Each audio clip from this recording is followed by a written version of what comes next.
madaxweynuhu wuxuu la kulmay ra'iisul wasaaraha Ethiopia Abiy Ahmed iyo madaxweynaha Masar Abdel Fattah al-Sisi hogaamiyaashaas uu la kulmayna wuxuu kala hadlay sidii loo sii xoojin lahaa xiriirka adag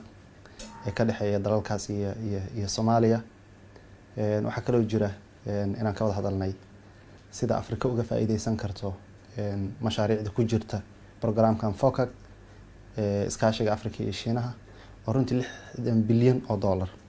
lacag lagu qiyaasay ay ku baxdo Soomaaliya ay kamid tahay dalalka aan ka faa'iideysan ilaa iyo hadda intaan Shiinaha joognay dowladda federaalka Soomaaliya waxay saxiixday hindisaha dib u dhiska kaabayaasha dhaqaalaha ama loo yaqaan One